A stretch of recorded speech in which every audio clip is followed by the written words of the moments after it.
आप मुस्लिम हैं? बिल्कुल हूँ, 100%। आपके मजहब में लिखा है कि 18 बच्चे हैं? देखिए ये हमारे मजहब में ये लिखा है जितने आपके बच्चे होंगे आप रखिए, रिजिक देने वाला जो आपको रिजिक देगा वो अल्लाह ताला है। Want you want? एक मिनट बहन एक मिनट बस एक मिनट नो सॉरी मेरी बात आंखों पे पट्टी बांध कर आप बात नहीं कर सकते। रशिया अमेरिका में आज तक जिंदगी बनी नहीं थी, बट आज मोदी जी के दौर में ना डोनाल्ड ट्रंप बैठ के और रशिया का प्रेसिडेंट बैठ के चाय पी थी, तीनों ने चाय पी है। नमस्कार दोस्तों, मेरा नाम है चंदन और इस वक्त मैं खड़ा हूँ दिल्ली के कन्नट पैलेस में और ABC हिंदी न्यूज़ में आपका स्वागत है।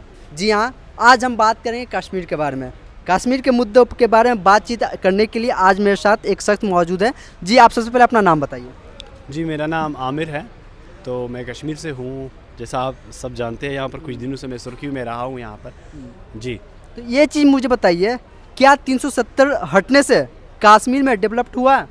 देखिए सबसे पहले मैं आपको बता दूं, जब भी कश्मीर की बात आप छेड़ते हैं तो सबसे पहले यही होता है कि धारा 370 35 से इस 370 है क्या? ये चीज़ आप पहले ऑडियंस को क्लियर कर दो। ये 370 आप माने इस वक्त ये बीजेपी के लिए एक वेपन है और ऐसी पार्टियों के लिए वेपन है जिनको इलेक्शन जीतना है वहाँ पर किसी भी तरीके से।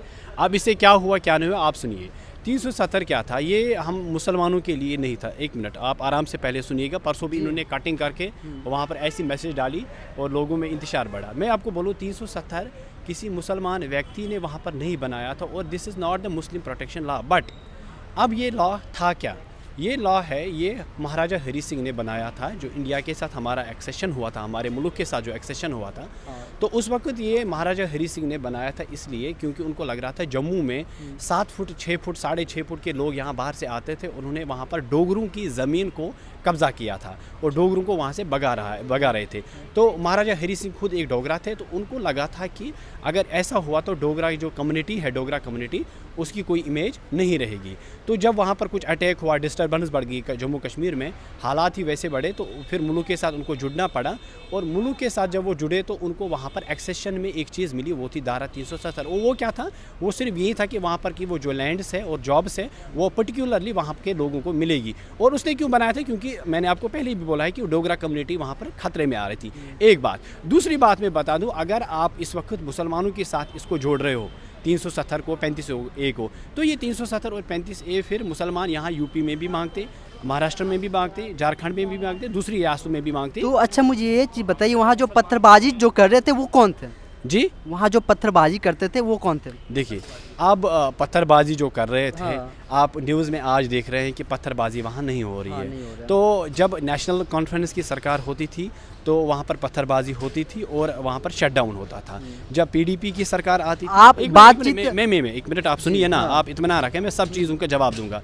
तो PDP की सरकार होती थी तो वहाँ पर पत्थराव होते थे तो सरकार ठप रह जाती थी, काम नहीं होता था, विकास नहीं होता, सब। तो ये जो 370 आप बोल रहे हो, बार इसकी बात कर रहे हो, ये मत कहो। आप बोलो वहाँ के लोगों को हम शिक्षा दें, रोज़गार दें, वहाँ के लोगों को हम एक कंफर्टेबल लाइफ देंगे ताकि लोग वहाँ खुद समझे कि वाकई ये मुल्क हमारा भी है। तो इसीलिए तो ये पहला कदम उठाया गया, 370 हटाया गया। इन्होंने एक बात कही थी कि 370 हटाना एक पॉलिटिकल इशू था। वो पॉलिटिकल इशू नहीं था, वो डेवलपमेंट था कंट्री के लिए, जहाँ पे मतलब पथराव होते थे अपना देश का झंडा। आप एक बात बताइए, हिंदुस्तान में रह के जब हिंदुस्तान का झंडा नहीं फहरा सकते, वहाँ पे मुस्लिम अपनी पाकिस्तान का POK का झंडा लहराती है, तो आप उस मुद्दे को लेकर क्या कहेंगे? आप बताइए इसको। आप जी, मेरे भाई ने ये सवाल पूछा, अच्छे से आप सुनिए इसका जवाब। आप बोल रहे हैं कि वहाँ पर अपने मुल्क का झंडा नहीं ले रहे हैं ना। 1947 के बाद 47 में हमारा मुल्क आज़ाद हुआ भारत, उसके बाद हमारा एक्सेशन हो गया इंडिया के साथ, अपने मुल्क के साथ, ठीक है ना? इस बात को आप मान रहे हैं ना? तो 1948 यानी 48 के बाद जब हम इनके साथ जुड़े तो उसके बाद क्या हुआ? उसके बाद वहाँ पर इंडिया का झंडा हर एक 15th of August and 26th of January।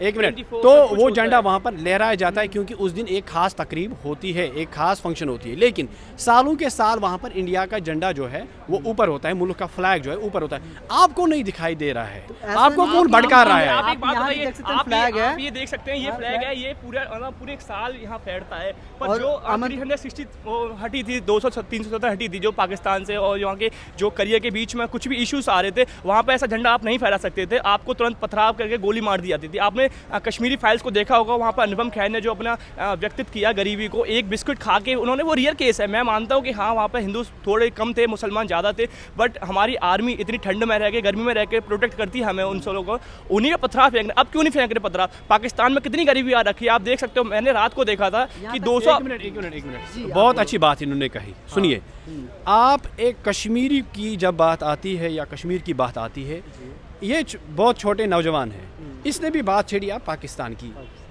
क्यों छेड़ी? क्योंकि ये इनके दिमाग में भरा हुआ है, शायद हम उनके साथ है, शायद सारे कश्मीरी वहाँ उनके साथ है, या उनका नाम ले रहे हैं। सुनिए, हम विकास पे बात कर रहे हैं, ये पाकिस्तान ला रहे हैं।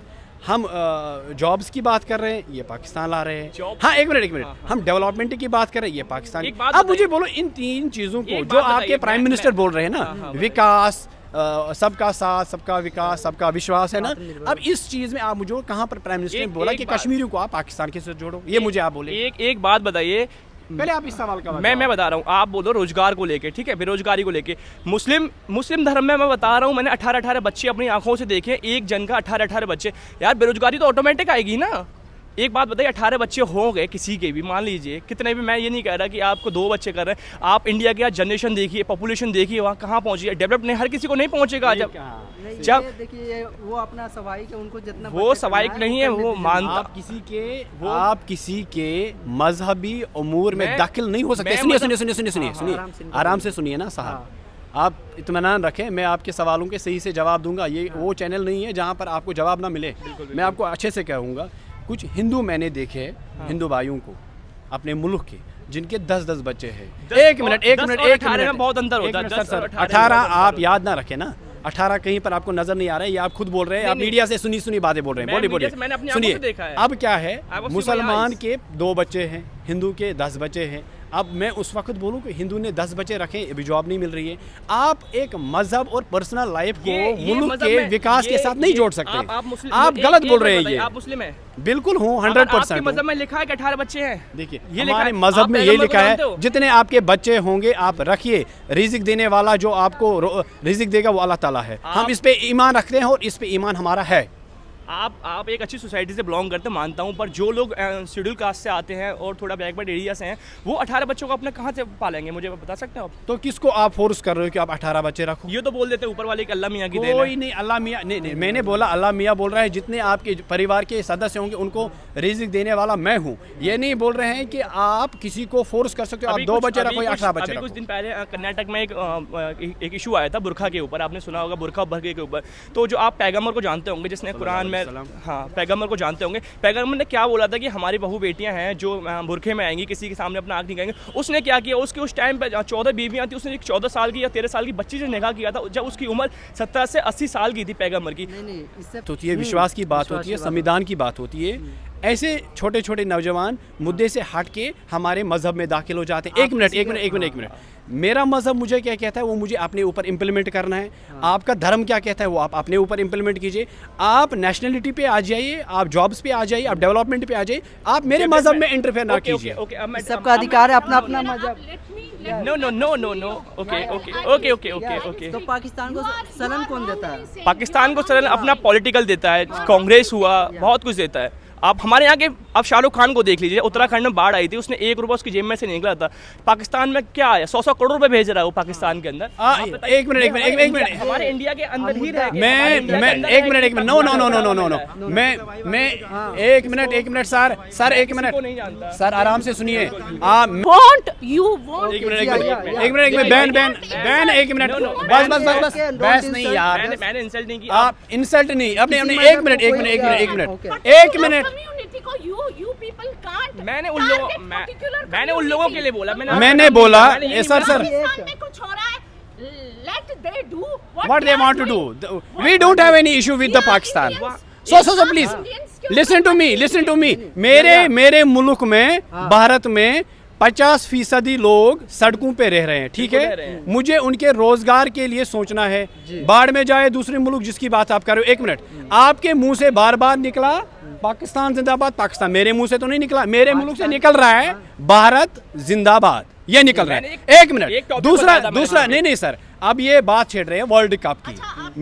मेरा मुल्क, मैम आपने हमारे पैगंबर का क्या मैम बोला? पैगंबर, यू डोंट पुट साहब। नो हमें देखिए, एक बात मैं बता रहा हूँ, मैं बता रहा हूँ, मुझे कोई नॉलेज नहीं है, मुझे कोई नॉलेज, यहाँ पे काटेंगे ना फट। मुझे कोई भी नॉलेज नहीं है। सो प्लीज मैंने हिंदी पढ़ी है। सुनिए, बैन को अम्बेडकर साहब थे। जितना आपके लिए आराम से, वो एससी थे या एसटी थे।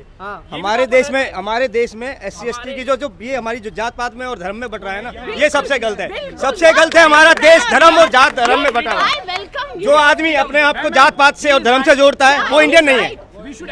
जो अपने आप को जात पात, According to Indian Constitution, Article 21, we have freedoms. India. Listen to me. आप एक मिनट, आप चुप रहिए 2 मिनट। आपने बहुत अच्छी बात बोली, बहस हमारे साथ हो रही थी।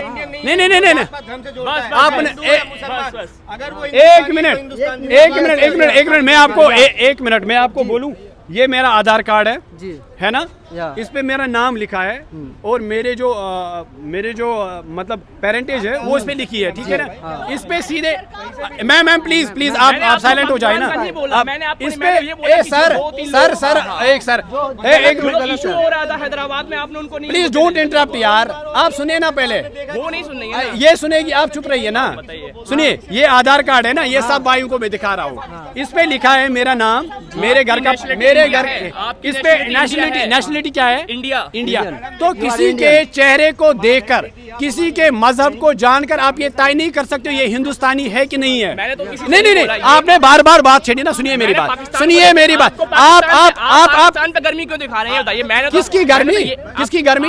मैंने तो पाकिस्तान के खिलाफ बोला, आप क्यों गर्म हो रहे हैं? आप उस मुल्क की बात बोल रहे हैं जो अभी पाकिस्तान के खिलाफ बोल जो खुद गरीब है, पाकिस्तान के बारे में क्या, जो खुद पाकिस्तान के बारे में बोल रहा हूं, आप क्यों गर्म हो रहे हैं? अरे जो आप पाकिस्तान- मैंने बोला पाकिस्तान में एक मिनट 275 सर, इन्फ्लेशन की बात हो रही थी sir, you should agree with this. एक मिनट क्यों नहीं मिल रहा? पाकिस्तान में क्या हो रहा है? पाकिस्तान में क्या हो रहा है? आप जाके देखो। आप जाके देखो। मैं नहीं जाके देखा। करते हो? तो न्यूज़- इंटरनेशनल मीडिया देखता हूँ मैं, इंटरनेशनल मीडिया। सुनिए, इस पे मैं जवाब दूंगा यार। मैं थर्ड क्लास नहीं देखता। भाई बोलो आप। अरे साहब कितना झूठ सर, बोलते हैं। एक बात मीडिया बताइए। एक मिनट, आपको जॉब है? एक मिनट, आप मेरे पास जाके जॉब है। देखो। आपके जॉब है यहाँ पर? मेरे पास जॉब है। ये जो बोल रहे हैं ना, आप सुने, ये क्या कह रहे हैं? इंटरनेशनल मीडिया अमेरिका में देखो। आप अंधविश्वास में बात कर रहे हो। आप अंधविश्वास हो। कोई अंधविश्वास बात एक मिनट आप इन्होंने एक करके बात कीजिए, एक करके इनको बोलने दीजिए, इसके बाद आप बोलिए। एक करके बोलिए, एक अभी रुकिए। इनका टॉपिक क्या था? इनका टॉपिक एक